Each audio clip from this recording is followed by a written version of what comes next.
بسم اللہ الرحمن الرحیم۔ مسائل روزہ۔ روزے کی حالت میں انہیلر استعمال کرنا۔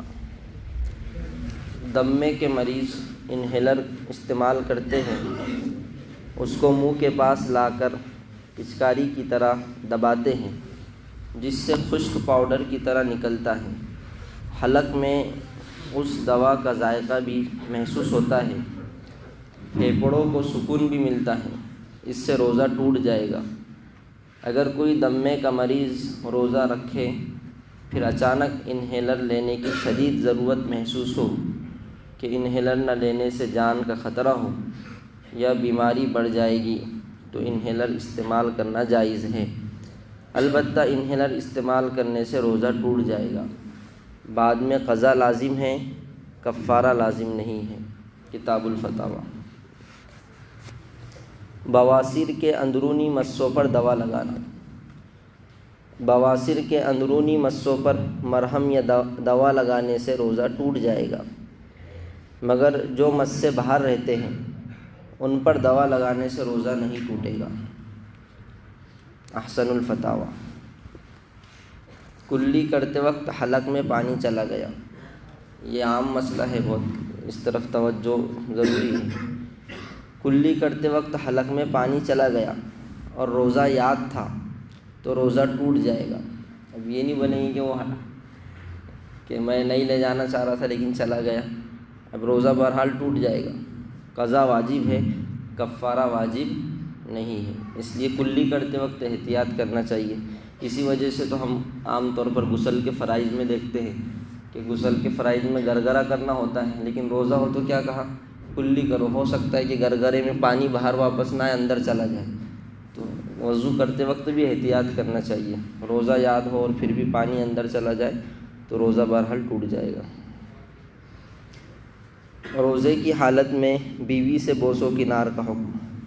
کسی نے روزے کی حالت میں اپنی بیوی کا بوسہ لیا یا اس کے ساتھ چمٹا مگر جماع یعنی صحبت نہیں کیا تو اس کا روزہ اس وقت تو ٹوٹے گا جب کہ اس کو انزال یعنی منی نکل آئے۔ منی نکلنے پر اس روزے کی قضا لازم ہوگی، کفارہ لازم نہ ہوگا۔ اور اگر منی نہ نکلے تو روزہ نہیں ٹوٹے گا، قضا اور کفارہ کچھ لازم نہ ہوگا۔ شامل۔ روزے کی حالت میں بیوی سے جماع کا حکم۔ روزے کی حالت میں اپنی بیوی کے ساتھ جماع یعنی صحبت کرنے سے روزہ ٹوٹ جاتا ہے، چاہے منی نکلے یا نہ نکلے۔ دونوں صورتوں میں قضا اور کفارہ لازم ہوگا۔ شامل۔ کفارہ صوم۔ روزے کے توڑنے کا کفارہ یہ ہے کہ غلام یا باندی آزاد کرے۔ اگر یہ ممکن نہ ہو، جیسا کہ آج کے زمانے میں ممکن نہیں ہے، تو لگاتار 2 مہینے کے روزے رکھے، درمیان میں ایک دن بھی نہ چھوٹے۔ اگر ایک دن بھی چھوٹ گیا تو اثر 2 مہینے کے روزے رکھنے ہوگی۔ ایک آدمی نے 55 روزے رکھ لیا اور پھر ایک چھوڑ دیا تو اب دوبارہ پھر سے اس کو 60 روزے رکھنے۔ اگر اس کی طاقت نہ ہو تو 60 مسکینوں کو دونوں وقت پیٹ بھر کر کھانا کھلائے۔ نور الازا۔ نوٹ: جس میں 60 دن روزہ رکھنے کی طاقت ہوگی اس کو 60 مسکینوں کو دونوں وقت کھانا کھلانا کافی نہ ہوگا، بلکہ روزہ رکھنا ہی ضروری ہے۔ فتاویٰ عالمگیری۔ مسائل وتر۔ دعائے قنوت پوری ہونے سے پہلے امام نے رکوع کر دیا، ابھی مقتدی دعائے قنوت پوری نہیں کر پایا تھا کہ امام دعائے قنوت پڑھ کر رکوع میں چلا گیا، تو مقتدی کو چاہیے کہ اپنی دعائے قنوت چھوڑ کر امام کے ساتھ رکوع میں چلا جائے۔ شامل۔ دعائے قنوت بھول کر رکوع کر لینا۔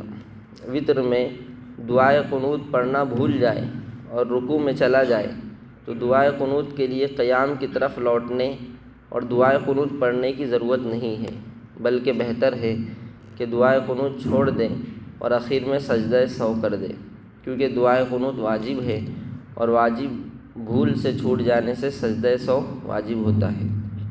لیکن اگر رکوع کے بعد دعائے قنوت پڑھنے کے لیے دوبارہ قیام کی طرف لوٹ گیا تو اب دعائے قنوت پڑھ کر سیدھا سجدے میں چلا جائے، دوبارہ رکوع نہ کرے، اس لیے کہ رکوع کے بعد دعائے قنوت پڑھنے سے پہلا رکوع باطل نہیں ہوتا ہے، لہٰذا دوبارہ رکوع نہ کرے، اور اگر دوبارہ رکوع کر لیا تو نماز فاسد نہ ہوگی، لیکن یہ دوسرا رکوع لغو ہے۔ اس دوسرے رکوع میں کوئی شخص شریک ہو تو وہ اس رکعت کا پانے والا شمار نہ ہوگا، اس لیے کہ تیسری رکعت کا اصل رکوع تو وہ ہے جو دعائے قنوت سے پہلے کیا گیا ہے، یہ بعد میں کیا جانے والا رکوع لغو ہے، اور اخیر میں سجدہ سہو کرنا ہوگا، کیونکہ دعائے قنوت کو اس کی اصل جگہ رکوع سے پہلے پڑھنا چھوڑ دیا گیا ہے۔ شامل سبحان اللہ وبحمدہ، سبحانک اللہم وبحمدک، نشہد ان لا الہ الا انت، نستغفرک ونتوب الیک۔ سبحان ربک رب العزۃ عما یصفون، وسلام علی المرسلین، والحمد للہ رب العالمین۔ شامل عبادت ہے